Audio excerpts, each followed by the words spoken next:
Hi, I'm Angus. I'm going to be talking to you about ethical issues to do with AMR.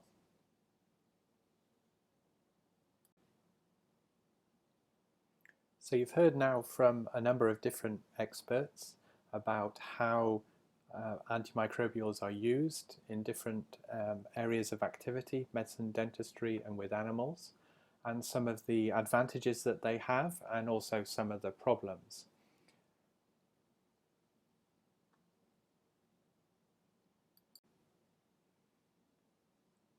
So what actually is ethics? Ethics is about what is good and right, how we ought to behave as individuals and as a society. And of course we are in many cases going to disagree about what we should do, but that isn't our end point.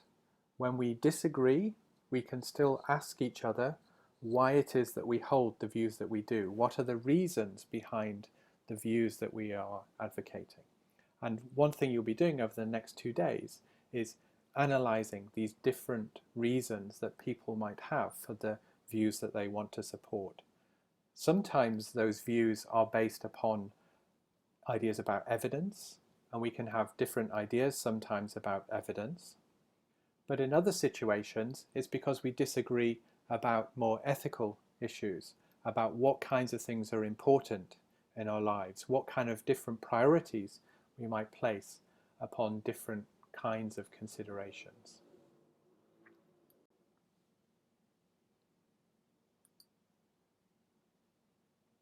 So AMR is an area of policy where there are many different parties and different interests that need to be thought about and in some cases balanced against each other.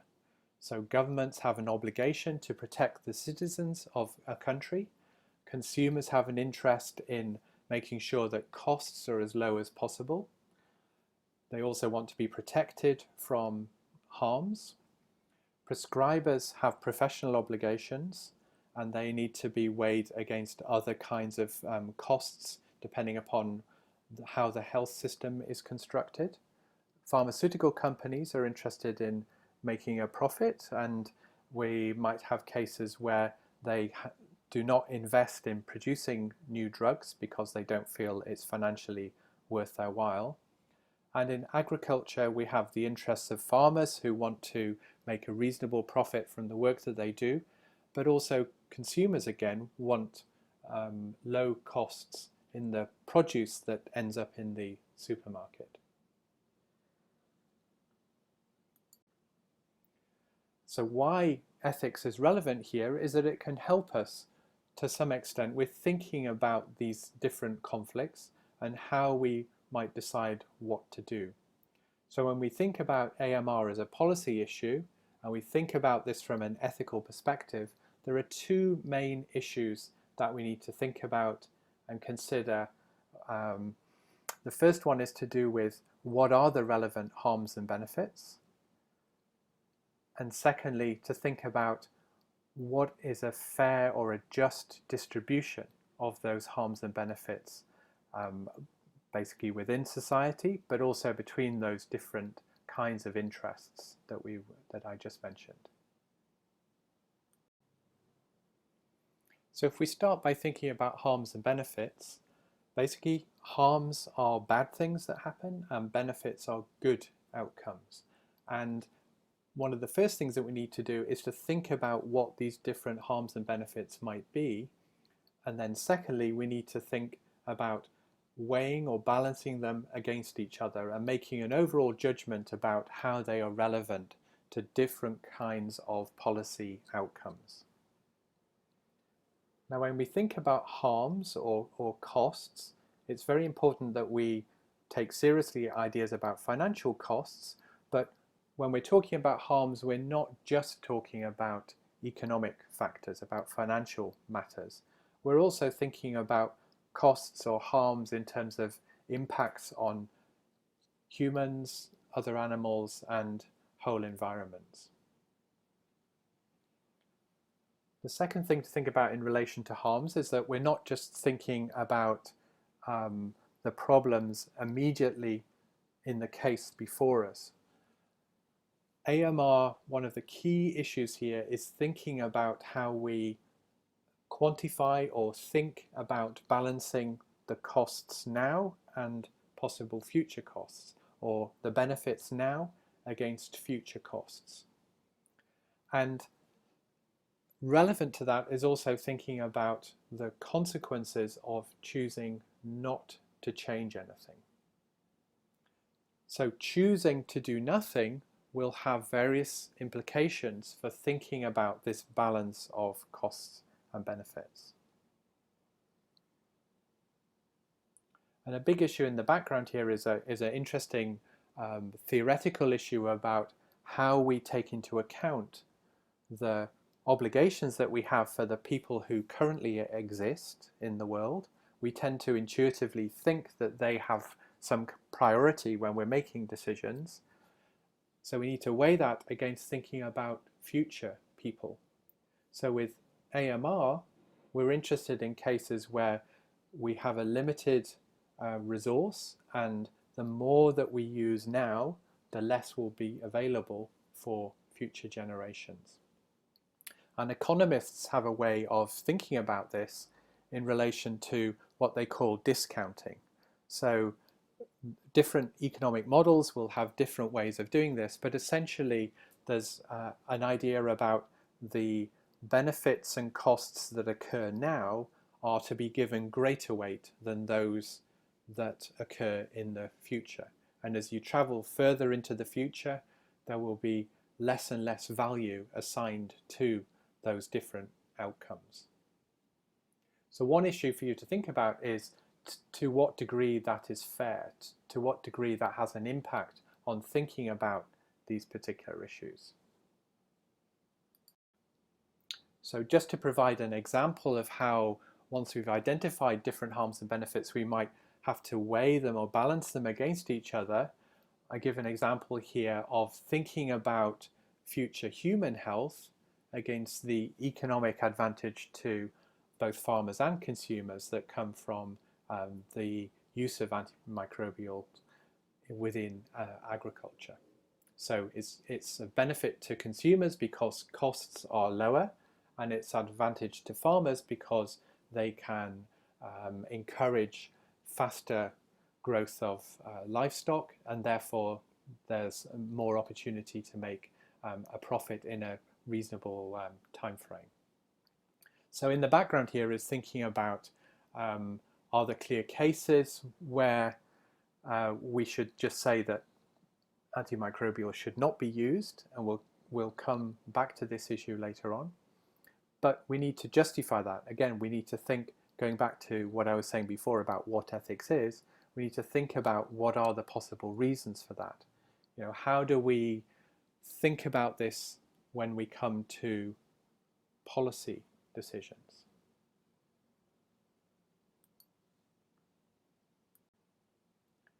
Now, one major issue when we think about public health, and therefore the ethical issues to do with public health, is thinking about how important it is to prevent future harm from occurring. So issues to do with antimicrobials, here we are interested in to what extent we need to change behavior now to prevent harm occurring in the future. And we need to look at that, of course, within a wider context. So AMR as a problem is a problem that can be looked at from a wider perspective in relation to different matters to do with prevention. Other kinds of policies might actually make a difference to how we think about these issues in the future. Now, one really important value within wider society is the idea of freedom. You know, we all like the freedom to do what we choose to do. And societies such as Australia, modern liberal societies, take the idea of an individual's freedom really seriously. There is a tradition in ethics which says that that's all very well, but there's a real problem when your choices can have significant negative impact upon other people, and that's grounds for then thinking about intervention. So the current situation that we face now in relation to AMR is potentially a major harm to people existing now and will become a greater problem in the future. And governments have the power to pass laws, through a legitimate democratic process that allows us to restrict freedoms in various ways. So this is something that is proposed and then debated in society and in Parliament, and where there's sufficient agreement, then laws might be introduced, regulations might change people's behavior.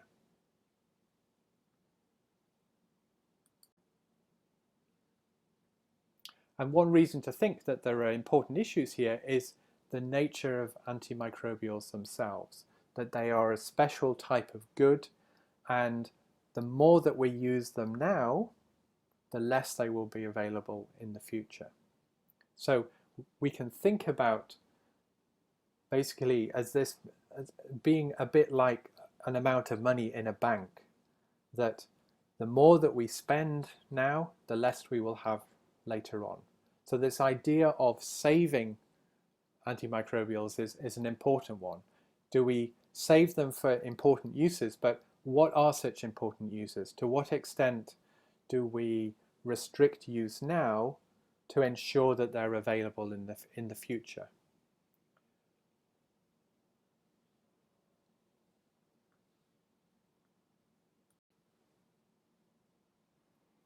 So at this point we're moving more into the second set of issues, which are about how we think about justice and fairness in relation to using antimicrobials. How do we have a fair way? How do we divide up the limited resource, like the cake, between different members of a population? Perhaps not just the people that exist now, but also future people. And political philosophers have developed various ways to think about justice in this kind of situation. And I put down a few thoughts on the slide here, and perhaps these are some of the things that you might want to think about and discuss. So one approach would be strict fair shares to all. So it might be that for every actual person, we are given a notional share of the antimicrobials that are available. And if one person has then used up their share, then they don't have access to any more. A second way of thinking about these issues is to think about prioritizing certain groups. So maybe we prioritize children. Maybe this is linked up with this idea about length of life. What counts as a reasonable length of life? So maybe we say, well, a reasonable life is 70 years, and then once somebody gets to age 70, then we say, you've had a good life, sorry, we're going to prioritize giving antimicrobials to younger individuals. So this is thinking about the use within a medical context. Or it could be that we prioritize in relation to the severity of the need. So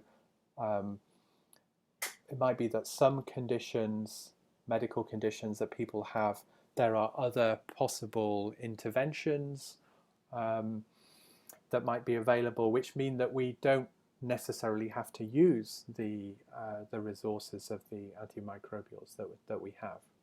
So there are various criteria that have been suggested for how we might prioritize. I'm not going to suggest which of these might be important. There are many other possible sources of thinking about this priority-focused approach, but this is a really important thing to think about. The next issue to think about is whether we want to think about weighing treating against prevention. So in many uses of antimicrobials, we are treating a particular condition, and that might be a serious condition or a minor ailment. So we might prioritize within treatment itself and want to save them for the most serious kind of conditions, or where there are no other available options. But antimicrobials are also used very often in a preventive context. So if you have surgery, for example, it would be very common for you to receive antimicrobials, antibiotics in this case, before you actually receive surgery. And the idea is that that's to try and prevent an infection occurring. The same thing would happen within some dental contexts. But we might think, well, isn't it better to prioritize treatment over prevention, and therefore we should stop using these within a preventive context and focus interventions on treatment as a priority. The alternative view would be to say, well, actually prevention is really an effective intervention, and it's important where we can to intervene to make sure that we don't actually allow infections to develop where we could intervene to prevent them from occurring. And some of the discussion about treatment and prevention might be thinking about balancing the good to the individual against the population, and also thinking about interventions now for the people who currently exist against the longer term benefits that there might be to preserving the benefits of antimicrobials as long as possible. And lastly, as I mentioned before, there are some interesting issues to discuss in relation to AMR policy between balancing these different kinds of parties, the different interests that there are, and weighing health considerations against profits for farmers, for example, but also, again, this consumer idea about wanting to reduce prices. You know, we all want, when we go to the supermarket, to pay the lowest possible costs for the kinds of products that we want to buy. So how do we weigh these different considerations? Once we've identified harms and benefits and thought about those, we need to think in relation to the different kinds of policies that we have about prioritizing different kinds of considerations.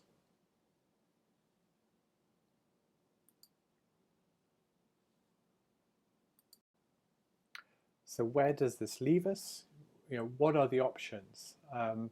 There are many different issues to think about, and you've been provided with 6 different options, and I'll just say a little bit about each of them.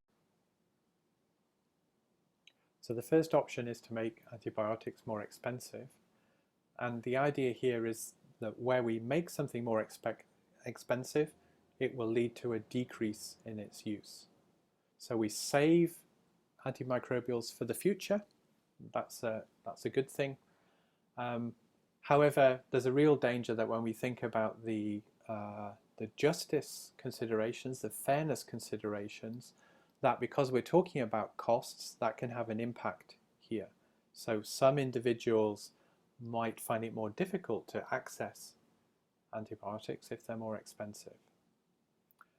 We can think about this within an Australian context, but we can also think about it in a global context. So even if a healthcare system pays for these drugs, it might be that that still has implications for people in other countries where perhaps there's not such a good healthcare system that provides support here, or perhaps the country as a whole just can't afford to buy sufficient drugs.